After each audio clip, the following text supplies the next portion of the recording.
Morning everybody. So what we've got here is a nice little 1982 Suzuki RM80.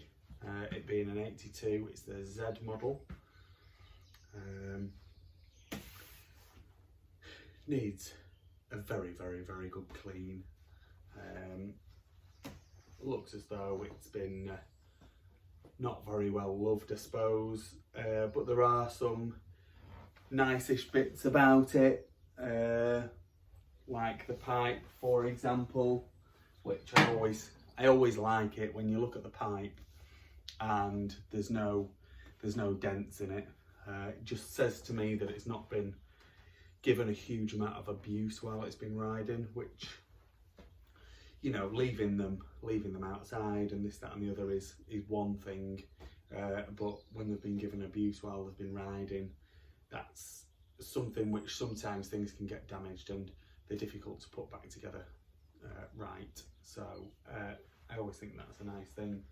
The rims on this bike look very straight, although they could do with a clean up, as the rest of the bike could.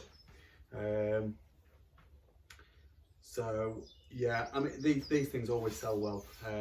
All of the RM80s, these late 70s, early 80s RM80s always sell well. They're always a popular bike. You'll have seen, maybe I just had I put it down as a 79. It was made in 79, but it was an 80 model, and that had a lot of interest in that, and that sold to a guy who bought an RM60 off me previously.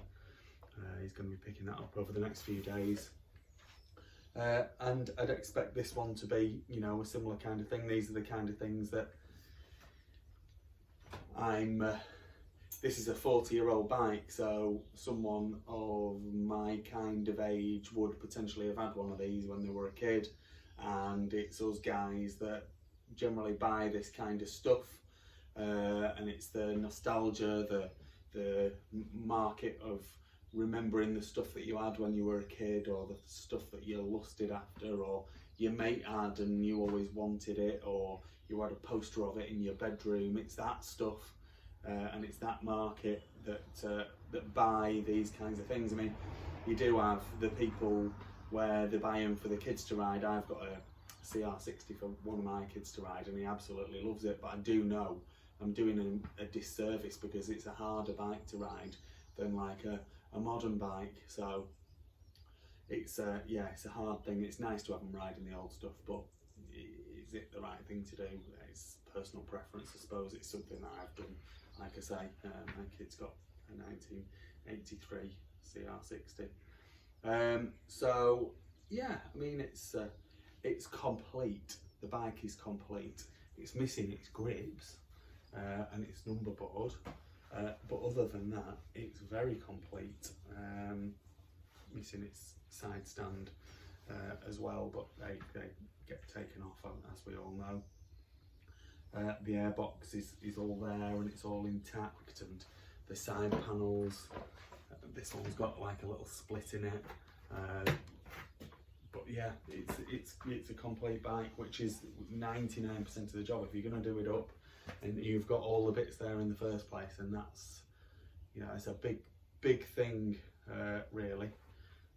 So yeah, let's have a bit of a closer look around it. So it turns over, it sparks, the kill switch works. They're all good things, right? I have had it running, but it only runs for a couple of seconds really, but maybe 10 seconds at most. And then after that, you have to mess about with it to get it running again. So there's obviously something not quite right. Potentially needs crank seals, potentially. But also it, I don't know whether you'll be able to hear, there's like a little clunk. Now, I have a feeling there's a bearing, so either the little end or the big end bearing is gone. So there is that clunk. So it's not running.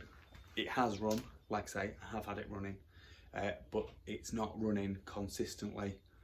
So it's going to need some engine work. I mean, I know most of you will do that engine work anyway because you want to restore it and make it, you know, exactly as it should have been. But yeah, it does need some engine work. So I can't guarantee exactly what it is that it does need. But yeah, that's something that you do need to be aware of. So let's have a quick closer look at her. I can take some pictures of her and then we can move on to our next little project. So like I say, she is rusty and she needs a right good clean, but she is a very, very, very complete bike.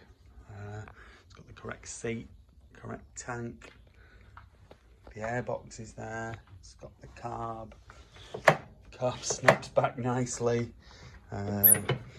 kickstart, like I say, you hear that little clunk there.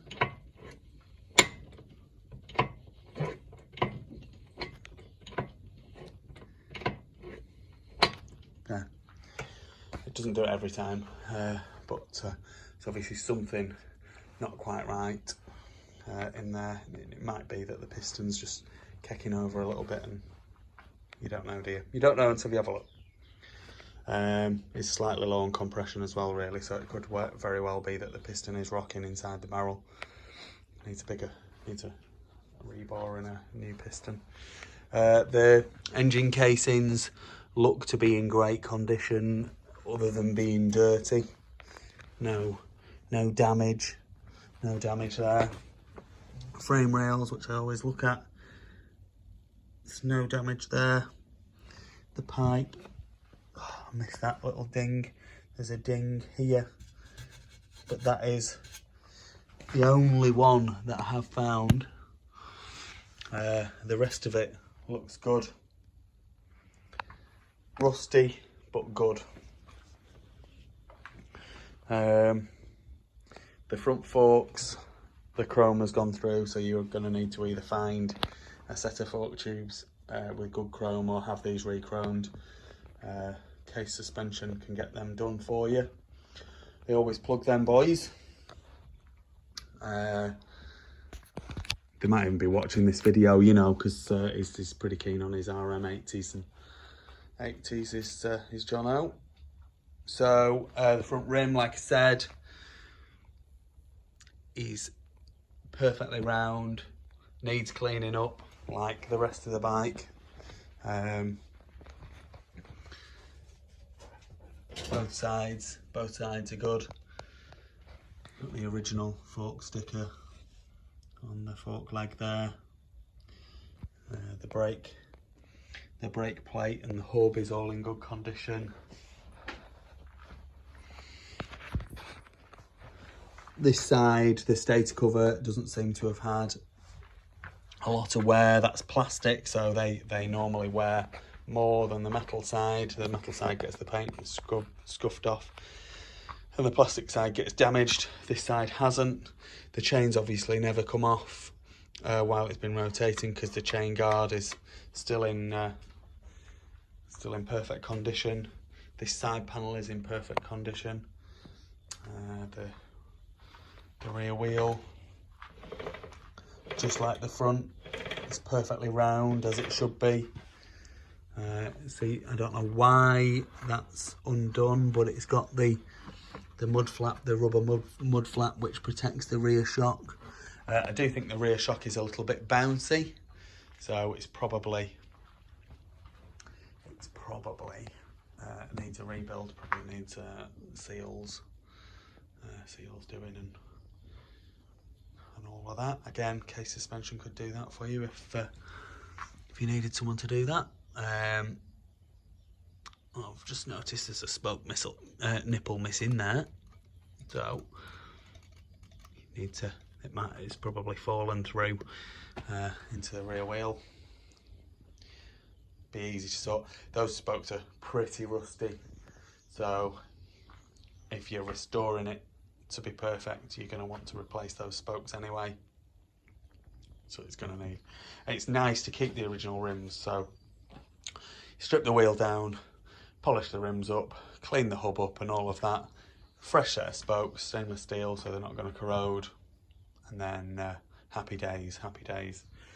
And then, yeah, there we go. Everything else is there and is complete and looks to be relatively decent as, you know, it could be. It's a 40-year-old bike that's obviously been left outside for quite a while. We don't know its history, do we? So it is what it is. It's going to need a restoration. It's going to need a bit of engine work as well. Let's just see if we can get the gearbox check done for you, and then we can get some pictures taken of her and I can move on to my next little job. Okay, so we're in neutral there, down into first, neutral, second, third, fourth, fifth and sixth, and in sixth it's easier to turn the engine over. It's never totally simple to do that. Sixth, back down into fifth, fourth, third, second and into neutral. There we go. Lovely little 1982 RM80z there. My dog's obviously excited about that, licking me neck to tell me how excited he is. We'll get some pictures of her and then get her up for sale, and like I say, I'll move on to my next little project very shortly.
Please like this video and subscribe to my YouTube channel. Just search Phoenix Motos.